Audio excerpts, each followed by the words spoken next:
सरकार गांव के द्वार कार्यक्रम के तहत आज से पूरे हिमाचल प्रदेश में कार्यक्रम की शुरुआत की गई है और निश्चित रूप से सारी जगह हमारे आज मिनिस्टर्स गए हुए हैं।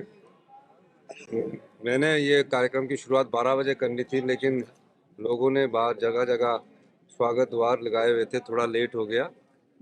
इस कार्यक्रम का मुख्य उद्देश्य है, एक साल में जो कांग्रेस पार्टी की जब से सरकार आई है, कौन कौन से जनता के हित में फैसले किए हैं, लोगों को जागरूक बताना है कि हमने जब से सत्ता आई है, आर्थिक बदहाली के बाद भी हिमाचल प्रदेश में तरक्की की नई राहें खोली है, उन्नति की नई राहें खोली है।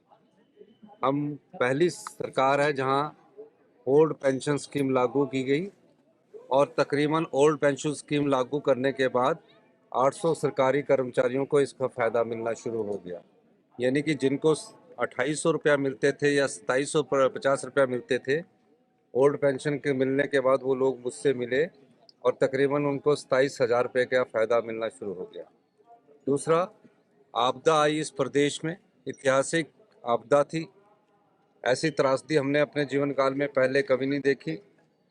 भारतीय जनता पार्टी के जो नेता राज्य के हैं, कोई मदद उन्होंने नहीं मांगी।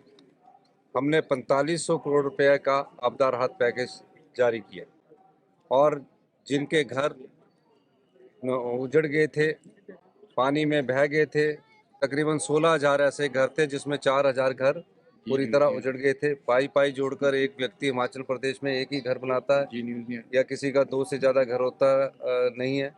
हमने उन घरों को बसाने के लिए कानून बदल दिया और 1.5 लाख की जगह उन्हें 7 लाख रुपए की आर्थिक सहायता प्रदान की। तीसरा, जो इंतकाल अदालतें हमने लगाई, इन इंतकाल अदालतों में जो लोग पहले आम जनता पटवारी के पीछे घुमा करती थी, 65,000 हमने इंतकाल अभी तक कर दिए हैं। अब पटवारी जी है वो जनता के पास जाते हैं और कहते हैं कि इंतकाल आपका कोई रह गया है, तो इंतकाल अदालतों के माध्यम से हमने इंतकाल अदालतें लगाई। लोगों तक ये सरकार अब खुद आई है, गांव में गई है, गांव की समस्याओं को जानने के लिए इस सरकार के सारे मंत्रिमंडल के सदस्य आज इस कार्यक्रम की शुरुआत कर रहे हैं। सर, गैस फैकल्टी को लेकर सर बहुत विरोध आए हैं। नहीं, गैस फैकल्टी का मतलब वो गलत समझ रहे हैं। मैं गैस फैकल्टी के मामले में सिर्फ इतना कहना चाहता हूँ कि उन्हें पहले पॉलिसी को अंडरस्टैंड करना चाहिए। ये पॉलिसी वो है कि यहाँ अगर 1 घंटे के लिए किसी को पढ़ाना है तो जो उनके टीचर है वो बोलते हैं कि 1 घंटे का पैसा कौन देगा, तो इसमें 1 घंटे में पढ़ाने के पैसे मिलेंगे। ये कोई ईयर बेस और मंथली बेस नहीं है। अगर उस स्कूल में 1 हफ्ते तक कोई टीचर नहीं आता है तो ये हेडमास्टर और प्रिंसिपल को ये अधिकार होगा कि बच्चों की पढ़ाई 1 हफ्ते का नुकसान ना हो, उसको 1 हफ्ते पढ़ाने के लिए उस मेरिट के हिसाब से, जैसे कॉलेज की मेरिट हमने रखी है कि अगर कॉलेज में कोई नेट सेट और जेआरएफ क्वालिफाई होगा, अगर वो 1 हफ्ते के लिए कोई टीचर नहीं आता, किसी की फिजिक्स की पढ़ाई का नुकसान हो तो 1 हफ्ते फिजिक्स की पढ़ाई का नुकसान ना हो, उस संदर्भ में वो 1 हफ्ते के लिए इतने पैसे के आधार पर टीचर रख सकता है। ये सोच रहे हैं कि हम उनको परमानेंट रख रहे हैं।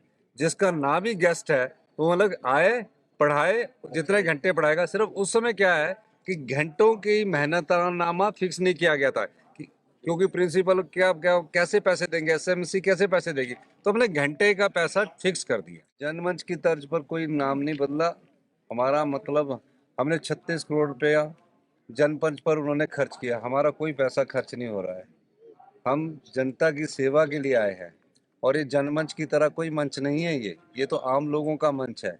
इसमें पंचायत, जिस पंचायत में हमने रखा वहाँ की समस्याएं क्या है, और निश्चित तौर पर मेरी जो सरकार की प्राथमिकता है वो ग्रामीण अर्थव्यवस्था को मजबूत करने की है। उस दिशा में हम कार्य कर रहे हैं। हमसे जुड़े रहने के लिए हमारे YouTube चैनल को सब्सक्राइब करें और नई वीडियो की नोटिफिकेशन के लिए बेल आइकॉन को दबाएं।